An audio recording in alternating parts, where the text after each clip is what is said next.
Abigail Blackrick, today in Petoskey at the tip of the Mitt Watershed Council, speaking with Matt Clorty, the Water Resource Specialist. Matt, tell me about the Watershed Council. So the Watershed Council is a nonprofit organization that is devoted to the health of our lakes and rivers. And so here in northern Michigan, we have the tip of the Mitt Watershed Council, and which areas do you guys oversee? So our service area stretches from about Traverse City to Mackinac. We have numerous watersheds that we look over. And so your overall mission in looking over those watersheds is just to make sure that they're protected, right?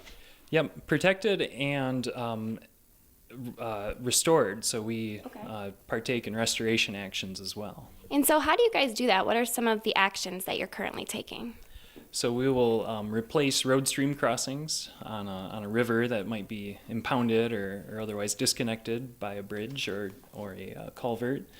We will identify areas of pollution that are entering our waterways and propose solutions to those. We'll tackle big topics such as groundwater contamination or loss of habitat along our shorelines. And a lot of that comes from education and outreach as well, letting people know that these problems exist, Right.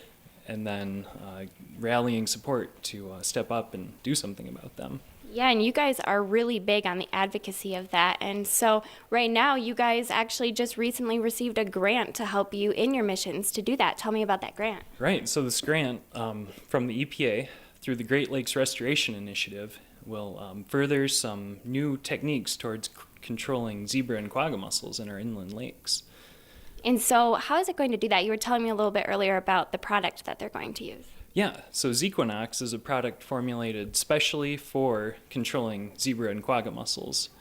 In the past, it's been used in industrial applications, water intake pipes and whatnot, to rid that situation of zebra and quagga mussels. But now we're taking an ecological focus, so we can begin to treat lakes and remove these invaders from our waters. That's great. So the grant you received from the EPA is going to help you guys do that. And so with that project, when can we expect that to begin? So preliminary surveys and setting up the study is occurring right now. We're getting all of our ducks in a row and all of our partners lined up to pick just the right spot to conduct this survey. And then next year, we'll be actually conducting the treatment, and we have a year of follow-up assessment afterwards. So it's about a 3-year-long process. It is. It's a big project and will take a few years. We have quite a few different partners that'll be looking at different aspects of the environment.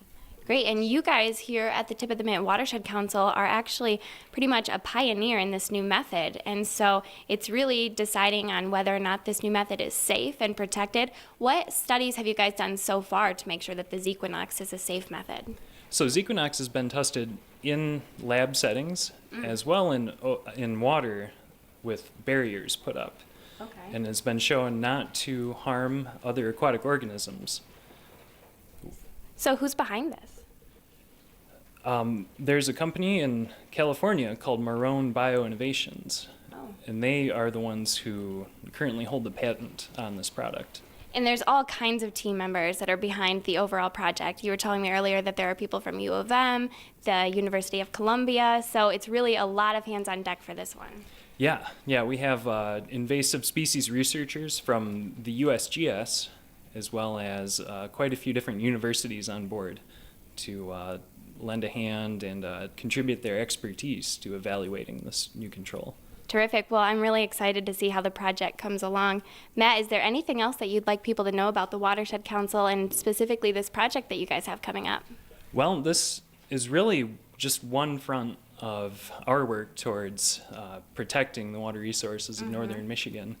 And invasive species as a overall category is something we work with pretty regularly, be it a milfoil in a lake or round gobies in a river. We're out there seeing what impacts are there and figuring out ways to fix it. So you guys are really just behind the scenes to make sure that all these waters that we have here in northern Michigan stay beautiful. That's right. Well, thanks, Matt, for all you do. Thank you. In Petoskey, I'm Abigail Blackrick with My News 26.